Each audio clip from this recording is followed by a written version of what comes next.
Welcome to this educational webinar sponsored by Agri-Pulse and the National Pork Board. I'm Sarah Wyant, the founder and editor of Agri-Pulse, the nation's leading provider of farm and rural policy information. We're very pleased to host this important event today.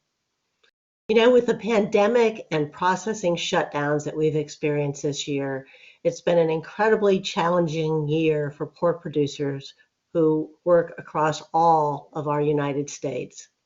But many have persevered, in part because of our growing export markets. Thanks to all of you who are joining us here today to learn more about the challenges and the opportunities surrounding pork production during the pandemic and beyond. As a reminder, we'd like to have all of you ask questions. So if you do have a question to ask, please submit them on the Q&A window on the top right-hand corner of your computer screen. We'll take questions after the opening comments from all of our presenters. And you're going to have a very robust program today, hearing from 3 distinguished presenters throughout our program. First up is USDA Undersecretary Ted McKinney, someone who I know is a great friend to many of you. Undersecretary McKinney currently serves as the Undersecretary of Agriculture for Trade and Foreign Agricultural Affairs. Prior to assuming his current appointment, McKinney served as Director of the Indiana State Department of Agriculture from 2014 to 2017. And before serving as director, McKinney worked for 19 years with Dow AgroSciences and 14 years with Elanco, where he was Director of Global Corporate Affairs. So with that, please help me welcome Undersecretary Ted McKinney.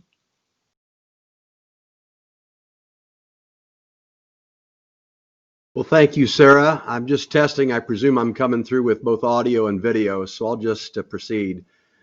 Well, wow, thanks. It's great to see you as always, Sarah. Love the growth of your project here with Agri-Pulse and its many forms. And I have to start by saying an enormous thanks to the National Pork Board for the sponsorship of this.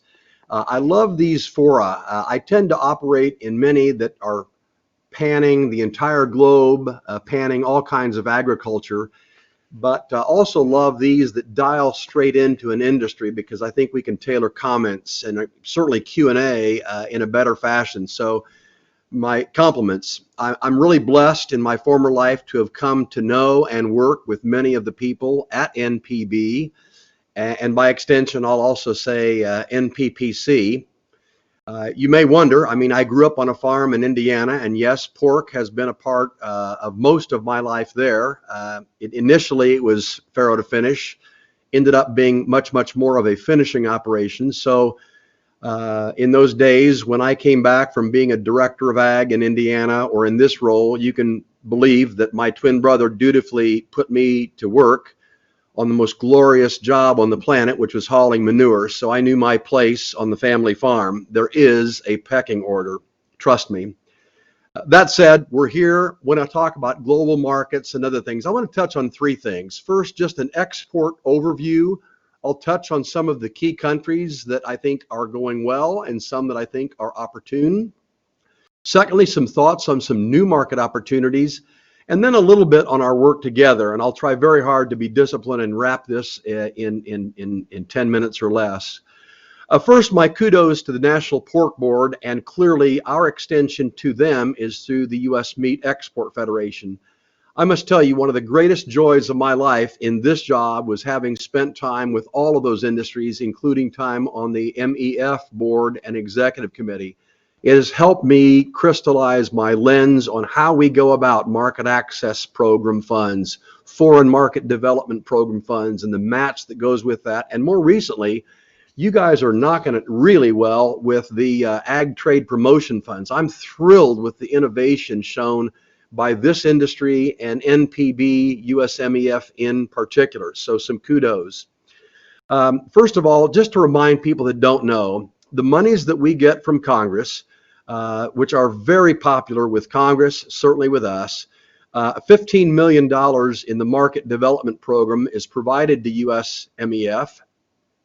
and 27.6 million in ag trade promotion funds also to USMEF. And then of that, about 3.2 millions in the ag trade promotion funds get to NPB.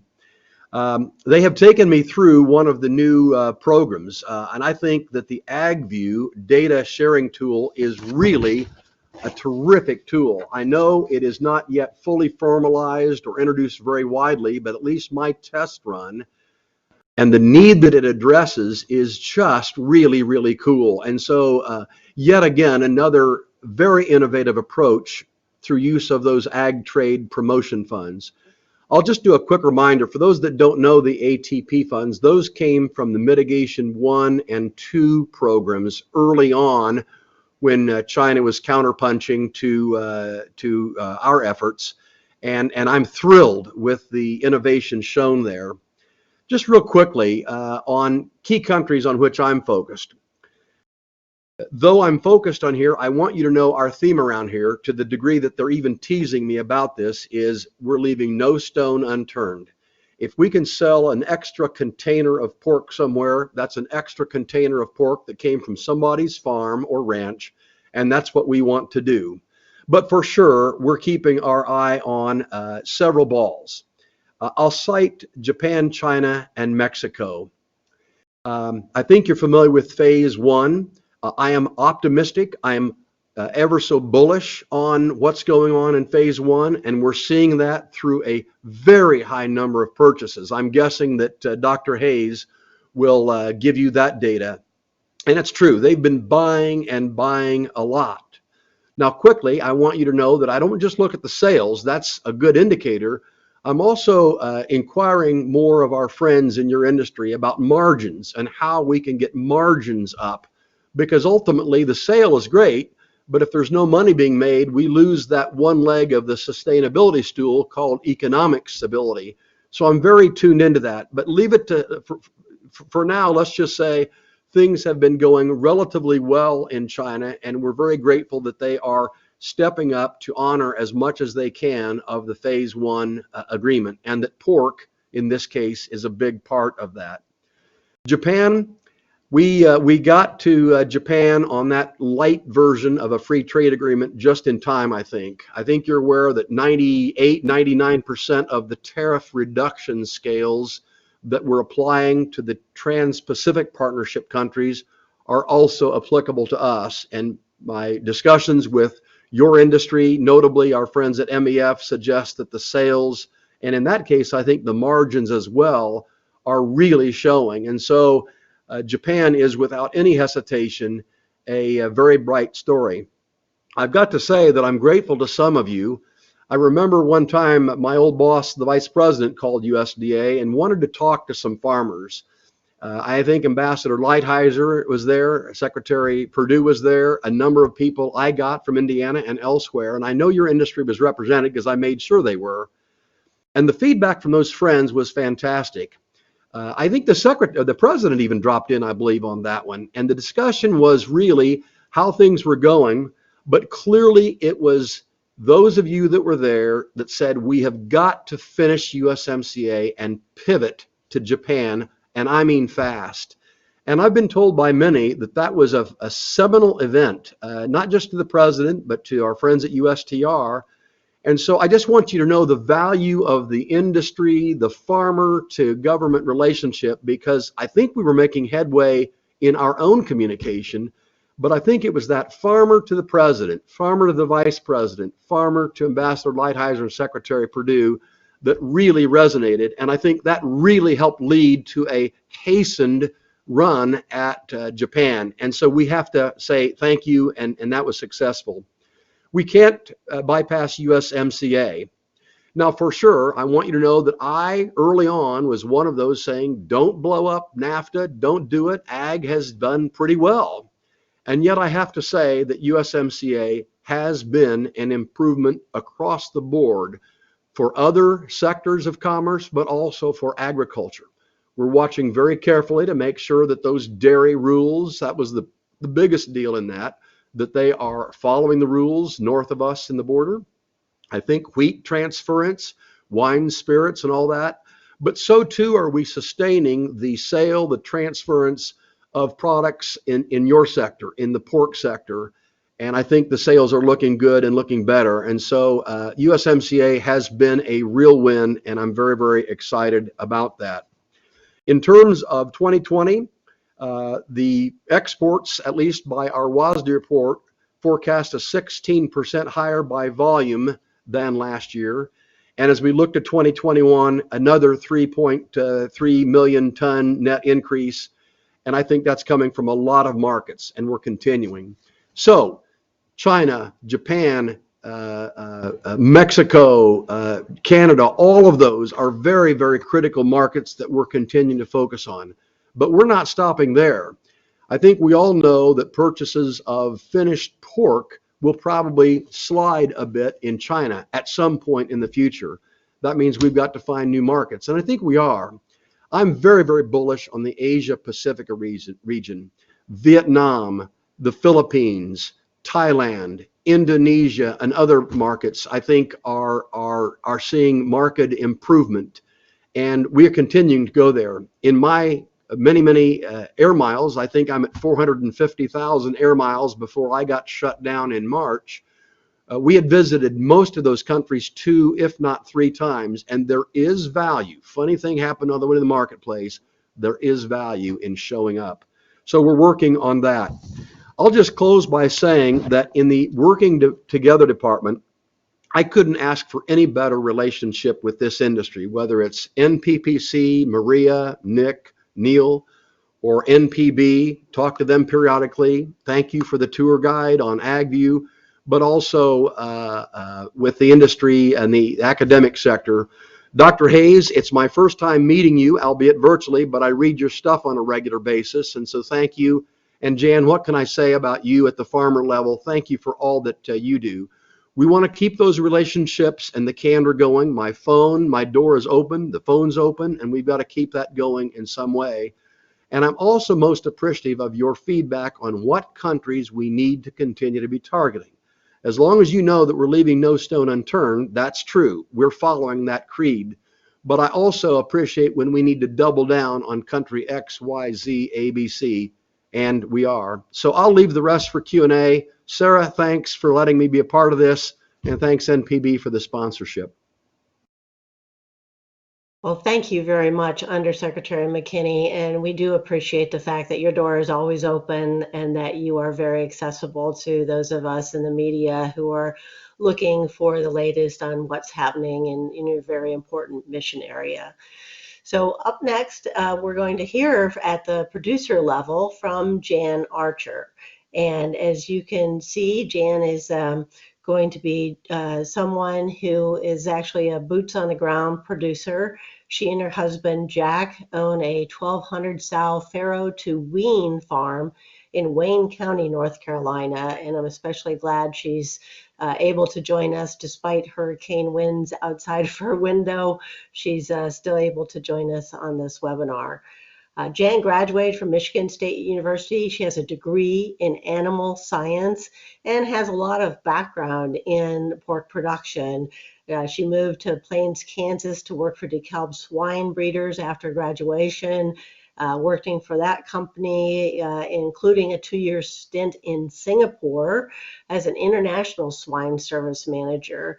Then she went to North Carolina in 1987, working for Purina Mills in swine service and training. And then in 2004, joined the staff of Bunting Swine Farm, where she was a finishing production manager. She's currently involved not only in producer education and outreach programs for the North Carolina Pork Council, but also with activities across the country. So please welcome Jan Archer. Thank you, Sarah, so much. And thank you, Undersecretary McKinney, for those kind words. We appreciate all the support we can get. This is a challenging time. It's a challenging time to be a farmer, and I can't sugarcoat that. We are so grateful for our international markets. My family operates a small farm in eastern North Carolina, but we are really acutely aware of how impactful those international markets are to our livelihood, to our farm, to our family, and to our community. We live in a rural community, and our entire community is dependent on the farms here. And that means they are entirely focused also on these international markets. I was involved with the National Pork Board as a member of the board of directors for about 6 years. And over those 6 years, we saw international market funding increase by percentage every year, because every year those international markets are seen as more and more important. As a farmer, I look at ROI all the time. If I buy a tractor, if I buy a new piece of equipment, if I do maintenance and repairs, it's what am I going to get for the dollars that I'm investing? Every farmer does that. 40 cents from every $100 of value of the pigs that we sell goes to the National Pork Board for pork checkoff. If you're taking that money out of my check, I need to know that that money is spent wisely. Every farmer feels that way. We want to see a return on investment for the money that we are spending. And those dollars, make no mistake, farmers believe and feel that those checkoff dollars are our dollars. We want to see it used for education, promotion, and research. But the bottom line is we need to make sure that it's being used to keep us in business and to keep us profitable. So we're always looking at that return on investment. When we look at international marketing and the monies that we invest through USMEF and through all of our programs in international marketing, our return on investment is about $25 for every dollar invested. I can't do anything on my farm that has that kind of return. So I understand how important it is to maintain and increase our international markets. Those exports right now are producing, Dr. Hayes may correct me, and he will know better than I, but I think it's about $65 a head for every pig that's sold. That is a direct result of the international markets that we've gone into. That $65, that's the difference between me staying in business and going out of business. I think most people remember April, May, when we had $35 hog prices. We had people that were losing between $30 and $60 a head. That $65 kept a lot of farms in business. That in these volatile times and in these volatile markets, that they would have gone away. So Undersecretary McKinney was talking about the Ag Trade Promotion Program and those monies that were used. In 2018, the National Pork Board used their money and invested about $8 million farmer dollars along with ATP funding to develop the program that Undersecretary McKinney was talking about, which is establishing a secure pork supply and the AgView program. And the reason that we felt that that was so important as farmers, we were demanding that the National Pork Board invest those dollars, is because that's a way to ensure business continuity. If we got a foreign animal disease in our country, we have to be able to stay in business. When African swine fever became so rampant in other parts of the globe, farmers said we've got to be proactive. We can't be reactive in a situation like this. And then we got coronavirus, not on anybody's radar. As pig farmers, we understand disease and disease mitigation and planning ahead and mitigating the risk. And that's what that investment in the secure pork supply and AgView, and it's a way that farmers can do contact tracing for pigs. We're doing contact tracing for people. It's important if we have a disease outbreak to be able to do contact tracing for pigs and identify where pigs that are sick have been and where they're going. I have a weaned pig farm. That means that when my pigs are 4 weeks old, they go to Indiana. How many states are they passing through between North Carolina and Indiana? We have to be able to identify that so that we can identify areas that are disease-free and continue selling from those areas and continue our export markets. Because those export markets, as I have said, are the difference between us staying in business or us going out of business. We have seen an increasing demand worldwide for pork and worldwide for our pork because of things that are happening in the country and in the world. That increased demand translates into our social license to operate. If people want our product, we're more likely to be on their radar to do what needs to be done to keep us in business and keep us supplying that product. And that's what we want. We want people to understand that we're a small farm, but our livelihood is directly dependent on international markets. Sarah, I'm going to turn it back to you and hope that anyone has any questions that they will put them in the chat and we can address those. Well, thank you very much, Jan, for that perspective from your farm in North Carolina. I think sometimes people forget how much the industry, and that starts with producers like you, are putting into trying to make sure that their product is not only safe, but that can be monitored on a regular basis, like through this new AgView system. So thank you for the background on that. And yes, as a reminder, I do hope that we'll have plenty of questions from the audience. I see a couple are starting to come through. But with that, I'm going to go ahead and introduce our third presenter so we can open up to questions. Next up is Dermot Hayes, who hails from my alma mater at Iowa State. He is currently the Charles F. Curtis Distinguished Professor in Agriculture and Life Sciences in the Department of Economics and the Professor and Pioneer Hybrid Chair in Agribusiness in the Ivy School of Business at Iowa State University. So a couple of very important titles there. His area of expertise includes U.S. foreign policy and international agricultural trade, agribusiness, crop insurance, financial derivatives, and the potential impact of China on commodity markets. Certainly key to our discussion today. In 2006, Dermot received a Publication of Enduring Quality Award from the Agricultural and Applied Economics Association. He was named a fellow in 2007, which is really the highest recognition for distinction in that discipline. He's also been a consulting trade economist for the National Pork Producers Council. Brings a wealth of experience to us today, so please welcome Professor Dermot Hayes. Good morning, or maybe good afternoon.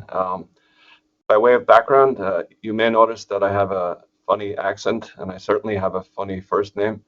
I grew up on a small farm in the southeast part of Ireland. I did work on a pig farm, and they allowed me to bring the runts home and feed them on my dad's barley and corn, and so I've been involved with pork my entire life. I want to begin by mentioning how extraordinary our export performance has been. Think about the headwinds we faced all year. We have a worldwide economic recession, the virtual shutdown of food service that's a place where a lot of our pork ends up in countries like Korea and Colombia. We have infrastructure bottlenecks because people weren't able to work at the ports. A very strong dollar, especially relative to Central and South America. We have labor problems that close plants and are still impacting our plants because some of the export specifications are labor intensive, as is the need to clean and prepare variety meats. And so we're not at full labor capacity yet. And then we still face a 25% duty in China, at the world's largest importer of pork. So despite all that, as you can see from this slide, exports are actually up about 17% as up to August. That's in large part because huge exports to China, but also, as Undersecretary McKinney said, we had that phenomenal deal with Japan. We had been pushed out of that market because of our not participating in TPP and not benefiting from the tariff reductions, and now we're getting the same tariff benefits in Japan as in other countries. So we're starting to recapture market share, and that's despite all the headwinds with closure of food service. With Canada, when plants are eligible to ship to China, they have a better duty. They don't face the 25% additional duty. And so we're backfilling into places in Canada when they're exporting more to China. And then what you see in the other countries, Mexico, South Korea, Australia, Colombia, that's what I would have expected everywhere this year. What's unusual this year is that we have this increase in exports. And I realized prices had been really weak in the April, May, June period. But back in October and even November and looking into December, they're at least at break even for most producers. And so what's happening is the exports are taking our surplus production and impacting prices in a way that may help save many producers. Looking forward to the rest of the year, we should have some catch-up business as South Korea, Australia, and Colombia recover. And then Germany, which was on target to export almost 1 million tons of pork this year, is essentially out of the key markets in Asia. What should happen in theory in Europe when Germany cannot export out of Europe is that they should export more to places like France and Spain and Denmark, and then those countries should export more into China, South Korea, and Japan. But so far, that doesn't seem to be happening. German prices have fallen, even as U.S. prices have increased. And I think for the first time in my experience, U.S. prices are now higher than in Germany. And I think it may be that the freezer capacity in Europe is in the wrong place. Europeans tend to ship chilled pork on trucks when they trade. And so it's possible that France and Denmark and Spain do not have the capacity to serve the Asian markets, and certainly the weekly export statistics that I can look at suggest that our exports this fall will continue to be strong. They were extremely strong last fall, and I think we'll meet that level and end up year over year about where we are now with 17 to 18%, about 17 to 18% increase in exports. And again, remember the headwinds we faced, and think of how amazing that is given what happened this year. And with that, I'll stop and be happy to take any questions. Thank you. Well, thank you, Dermot. I really appreciate that Sorry, overview. I have a couple more there slides. was two more slides. Sorry. Can I show those 2 slides? Yes, I was hoping that you would. Yeah, my bad. One important thing about exports is that they complement the domestic American consumer. We like the middle parts of the animal, the loin, tenderloin, the rib, and the belly, and are not big consumers of picnics or butts or hams. And so the surplus that we export is primarily from the ends of the animals, as you can see from this. It reminds me a little of Jack Sprat and his wife, who could eat the entire goat. We need those export markets to eat the pieces that we're not as interested in. And in so doing, they reduce the break-even price of producing the loin, the rib, and the belly for the American consumer. And one last slide. It's very rare in the U.S. to eat variety meats, and so almost all the variety meats we produce are exported out of the country. And this diagram shows where they go. Feet are an enormous value. They're not a big consumer item in the U.S., but we sell about, on each animal, we get about $1.50 just from selling the feed, primarily into China. And then Mexico and China buy about 80% of the variety meats that we export. And if you just add up the additional value from those meats, it's about $7.75 per head. And that's value that's created out of essentially nothing. And so again, that reduces the break-even price of selling pork to the American consumer. Again, I apologize for missing my last 2 slides. I wanted to get those in, and now I'll stop and take questions. Oh, thank you. And if we can have all of our presenters on screen, we'll engage in your Q&A here as well as some additional questions that are flowing in. Dermot, I think you did a nice job with those last two slides explaining and really responding to a question that we've heard throughout this pandemic, and that is why, if people are going hungry in the U.S. and we've had these processing shutdowns, why still export? And you clearly demonstrated with your slides the importance of using different parts of the hog that weren't going to be used domestically anyway. So I just, as part of elaborating a little bit more on that, were you getting many of those questions during some of the processing shutdown? And can you share just a little bit more about the importance of those other underused cuts of meat, especially I think when we were talking ahead of time, just the value of ears in international markets that we tend not to even think about here in the U.S. Yes, as I said, the exports were products that are not in huge demand at all in the U.S., and those exports helped maintain carcass prices to the benefit of those producers who sell on the carcass. And then about 2 hogs in every 100 that we produced in that period were sent abroad in carcass form, primarily to China. And we didn't have the labor and the plants to process those animals, and so they might have been euthanized had we not had the opportunity to ship those carcasses to China. Thank you very much. So we've had some questions come in for Undersecretary McKinney. One came in from Tyson Foods on whether you can give us an update on China's current risk assessment regarding ractopamine and how that's been working out. Sure, a good question. Well, I think most on this call should know what ractopamine is, but for those that may not, it's a beta agonist that provides enormous benefits to consumer and farmer alike. For the farmer, it provides enormous feed efficiency. I think it's in the 10 to 15% range. And at a time when we're looking to do more with less and be proper in our resource management, you can't beat improving your feed efficiency. For consumers, it provides a more lean cut. The pigs of today are very different from when I was showing livestock back in the 1970s. And so to bring a lean cut for the most part is all very helpful. China is moving forward on it. They are dutifully going through the process. We have provided information in a very timely manner when it's been asked of us, as has the provider of the information. I think it's largely Elanco, even though I think the product is generically produced these days. And they're going through the process, and we see them doing that. I will add that, and this is my own speculation, I don't have any inside information on this, but as China remakes its industry, most people know that a great deal of the pork in China at one time was 5, 6 pigs, and some, not all, but some of their feed was the scraps out of the back door of the home. And understandably, China was concerned that you cannot manage a product like ractopamine in situations like that. You could, but it's much, much more difficult.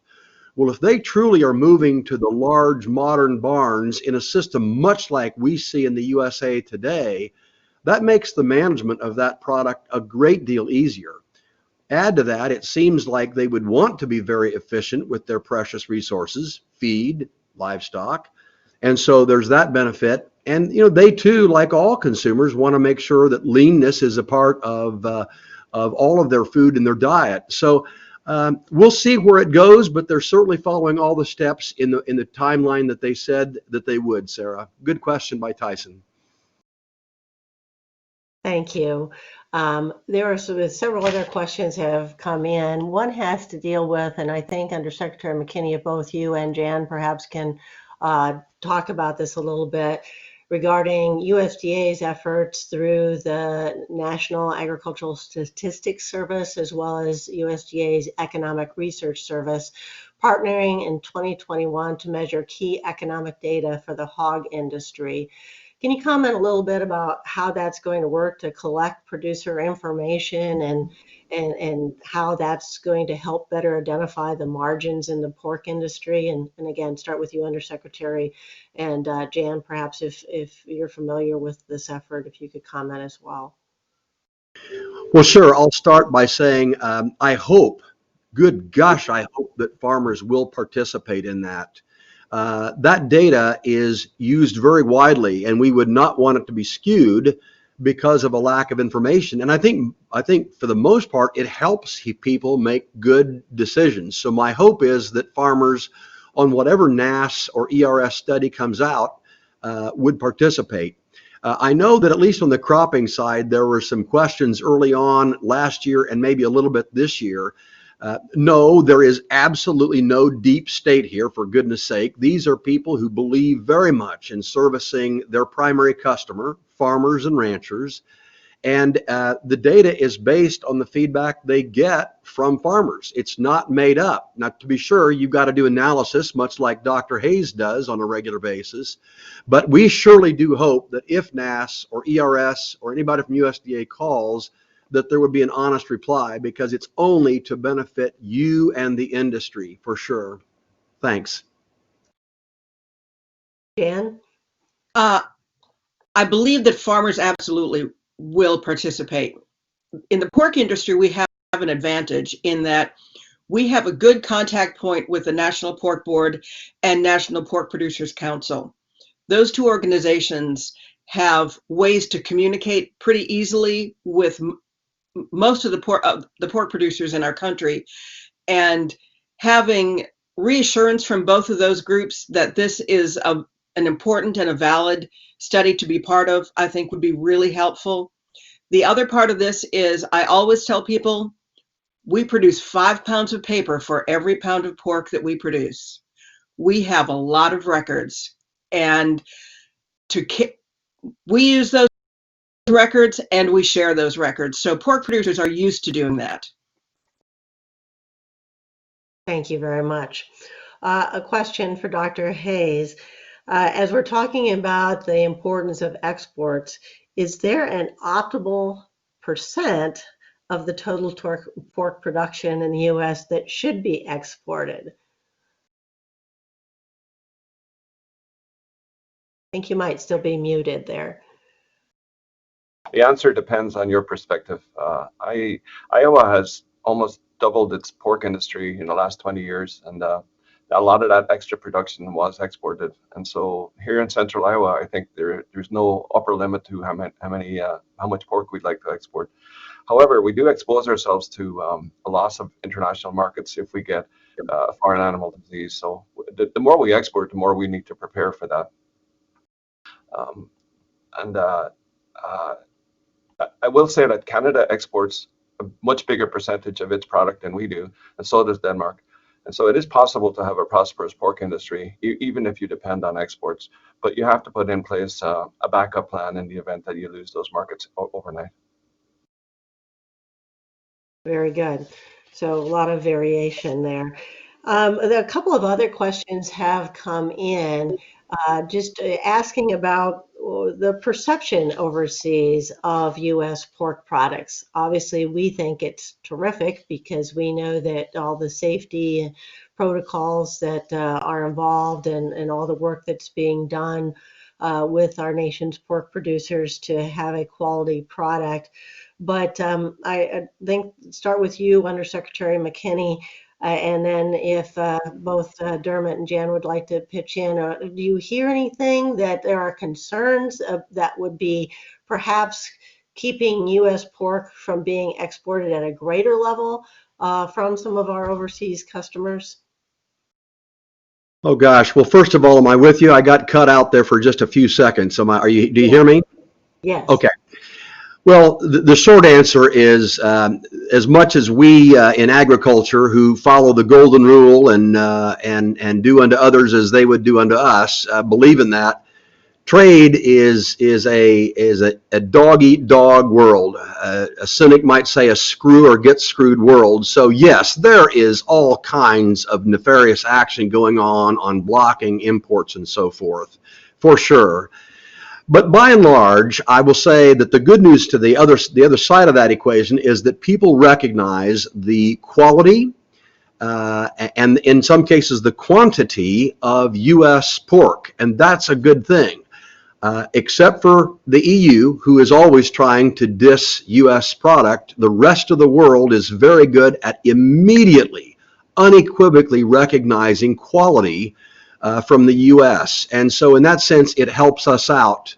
Um, uh, I would say one more thing. Part of the reason that this role I'm in was created is so that we could be more frequent and at a more senior level in making the visits to those countries. And a funny thing happened on the way to the marketplace. When you show up, it makes a difference. Show up a second and third time, it really makes a difference. They know you're serious. So I will say this, one of the things I've been most pleased with is that Secretary Perdue and by extension the President have given us permission to be strong, to be tough. We don't want anything more than a fair trading relationship. That's all.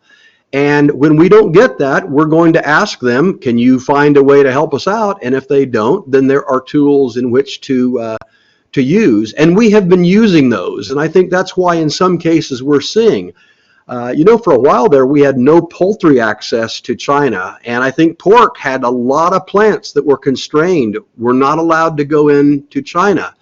The Phase 1 agreement opened up a great deal of that. And so I don't want to say we're going to be mean. That is not my style. That's not who I am. It's not my DNA. But we can be tough when we have to be, just to seek and achieve fair trade. So I would say there's all kinds of nasty things going on out there, but we're trying to address them, Sarah. Thank you. Dr. Hayes or Jan, any further comment on what you're hearing from overseas customers? So I've been in some of those markets, and I think it's variable. If you go into Colombia, U.S. pork is seen as superior to local pork. If you go to Japan, it's not. I think it's very dependent on the market. I would just add that it's not just Colombia, it's a lot of Asia, including China and Southeast Asia. They prefer imported U.S. pork over domestic product. In Japan and Korea, it's more concerned about their own domestic production and food security, so they do prefer their own pork in those countries. But outside of that, it's a lot of people recognize the quality of the USDA brand and the safety system we have. Another question has come in, and thank you for our participants for all these great questions. Dr. Hayes, I wonder if you had a chance to look at Brazil and whether the opportunity for Brazil to produce much more pork and export that to China represents a very significant threat to U.S. pork exports. I have been to Brazil and visited both Santa Catarina and Mato Grosso and have done a very careful cost of production comparison. And here in the US, our costs are lower than in Santa Catarina. And that is a part of Brazil that is free of foot and mouth disease and eligible to ship just about anywhere in the world. They are lower cost producers in Mato Grosso, but there the wild animals interact with beef cattle and underneath the trees. And so I don't see how Mato Grosso will ever be free of foot and mouth disease, and therefore it's not really a major concern from a competitiveness viewpoint. So Brazil will benefit from exporting to China, but not to the extent that you would imagine given their agricultural resources. Thank you. Question about African swine fever. I know there was discussion about having China take a more regional approach in terms of the potential for any outbreaks in this country. And we've seen what's happened in Germany when they've now had feral hogs that have ASF and shutting down billions of markets overnight. We all hope and pray that that does not happen in the United States, but a questioner wants to know, first of all, whether or not China would accept a regionalization approach, and if so, what that might look like. And then secondly, I'd just like to add to that to maybe have Jan elaborate a little bit more on AgView and how that could play a role in potentially preventing that. So Undersecretary McKinney, could you start with just China's approach to a potential ASF outbreak?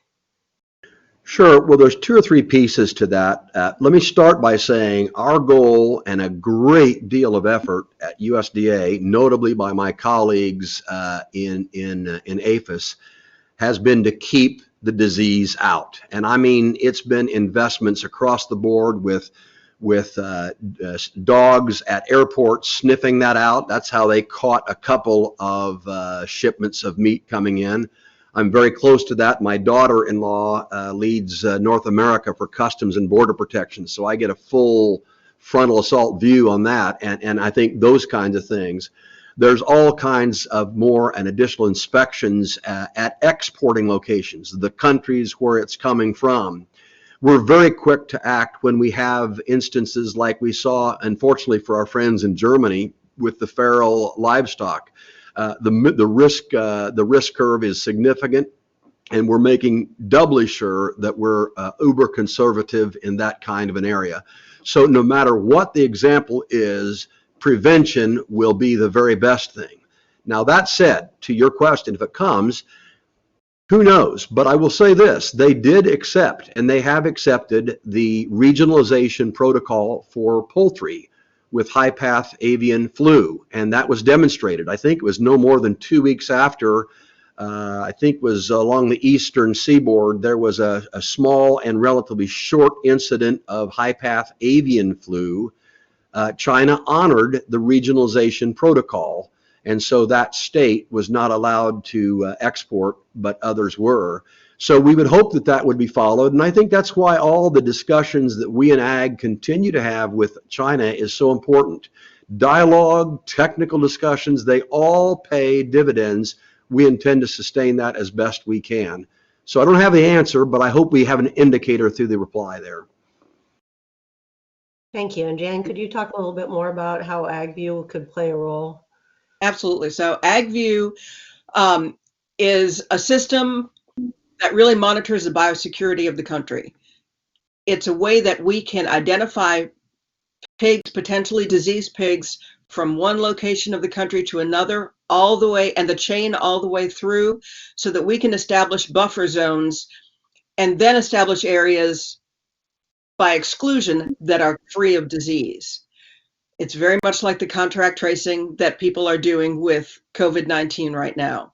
And that's one of the ways that we can establish those areas of exclusion that we can potentially sell from. We have to have a critical mass in terms of the numbers of farms that are part of the AgView system. So that's going to be our first challenge. I think the question is astute. Absolutely. When we first get hit with a disease, everything will shut down, and we know that. But this is a way, hopefully, that we can open back up. We learned a lot in 2013 and 2014 when we had porcine epidemic diarrhea virus that attacked our herds. We learned a lot about the transporting of disease, about transporting of pigs, how to keep diseases from out of areas, and how to increase our biosecurity. Those were hard-won lessons. They were painful lessons, but that's when we really learned that we have to be proactive, and that's when the Secure Pork Supply and AgView came into being. Thank you very much.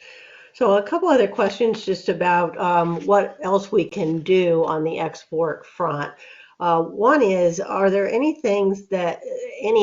suggestions for the pork processing industry in terms of what they might need to do to adjust to improve the expectations of our export customers?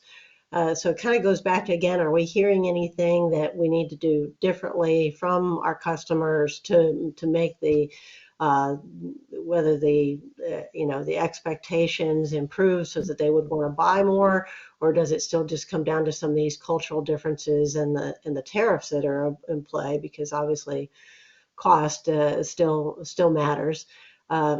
Undersecretary McKinney, any thoughts on that? Yeah, I think there's a big role for technology. As an example, we at the Foreign Ag Service provided a fair amount of money to our friends in the Food Safety Inspection Service prior to phase 1 going live, simply to make sure we had a new and improved electronic certificate process system. Heretofore, there had been the hard copy that was carried by the vessel and so forth, and there were oftentimes updates and things. And so the electronic certificate process, which we're trying to take more and more globally, has been wildly successful, and we're grateful for that. Now, people can still do nefarious things intentionally, but the system is working. We're trying to do a great deal of more of that in other ports. You know, the logistics, once it leaves a U.S. port and gets into another port, can be just mind-boggling. It's a 2 volume per day kind of thing sometimes. So the more you can guarantee certainty, which is what that system is doing, among others, is so valuable. I'll tell you that we have been very deliberate about where we're placing our foreign ag service people. I can't tell you how many times they are called upon in many countries, many countries, to release a shipment that's hung up at the ports somehow. And there's all kinds of reasons why. And they're largely very successful. We measure it. We are in the multiple billions of value of product, and this is all food and ag products, released at the ports because of the efforts of the team. And so there's that. The last thing I got to say is, particularly as we talk about our relationship with the EU, who have introduced the Farm to Fork initiative, we have got to continue on an innovation bent. I'm excited. I talked this morning to those who are developing the PRRS-resistant swine through the use of gene editing technologies. Wow, how terrific is that? Let's get to a African swine fever resistant pork, and so on. So we cannot let the world shut down the advent of technologies to address these kinds of problems. If it's what's been the deliverer of such good protein around the world for so many decades, it surely cannot stop now, and we're working very hard on that too. So those are just a few examples, Sarah.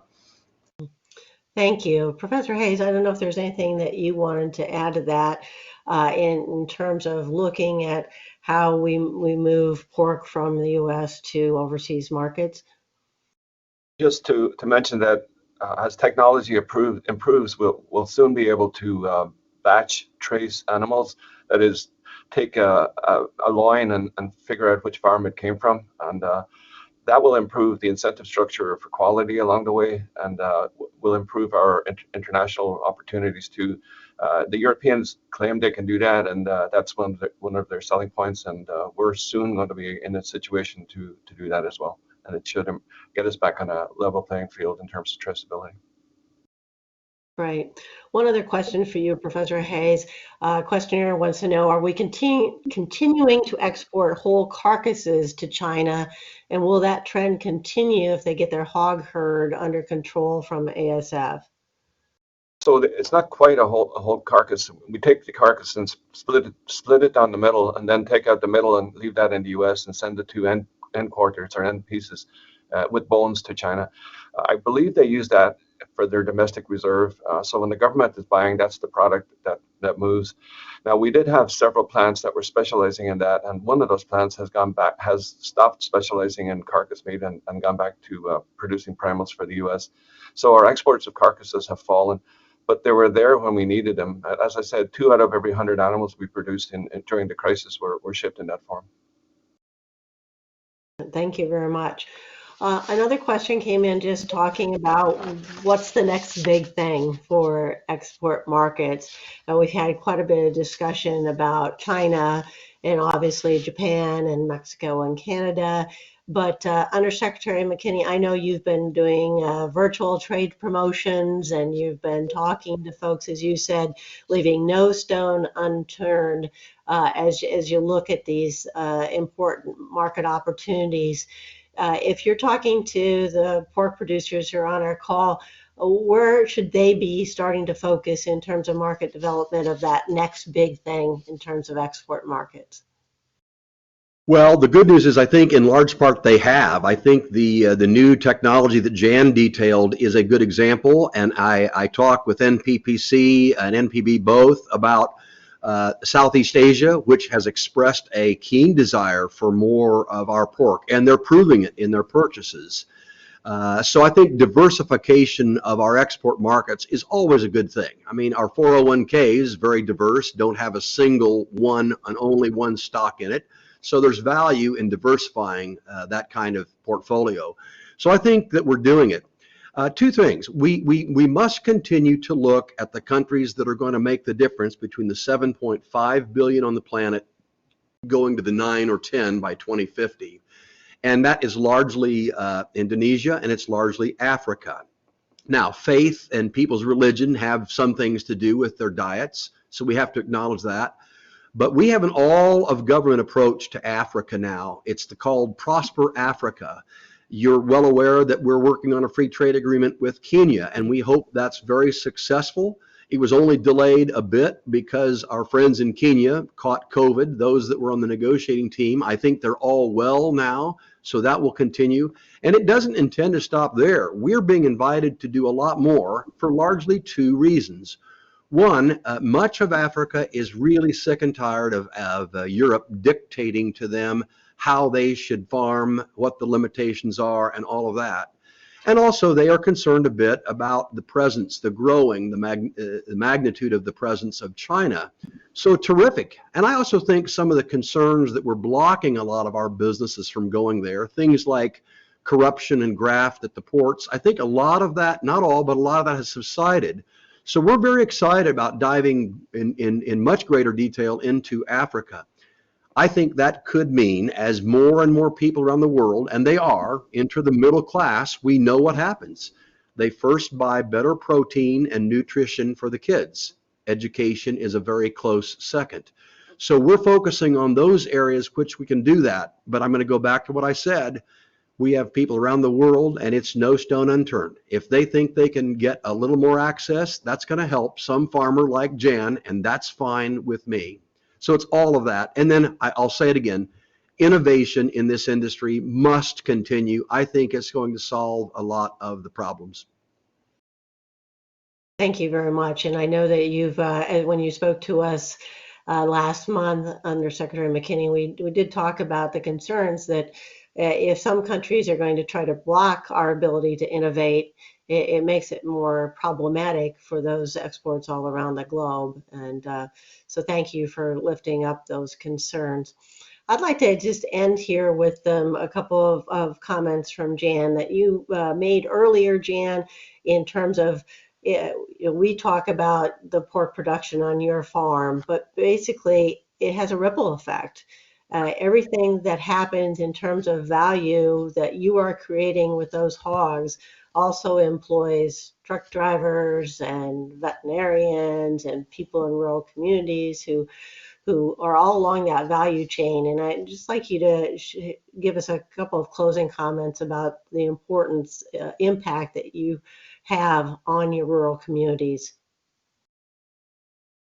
For every job in pork production in North Carolina, there are 2.2 other jobs created. That's huge. There are 44,000 jobs in North Carolina that are directly a result of the pork industry in our state, and it generates $10 million in revenue. We are a huge revenue driver. Just in my little county, my little rural county, there are 13,000 jobs that are dependent on the pork industry. We actually have a large integrator in our county who is exiting the pork industry. If you go to the grocery store, if you go to, we're not going very many places, so it's wherever you're going to see people. That's what everyone is talking about.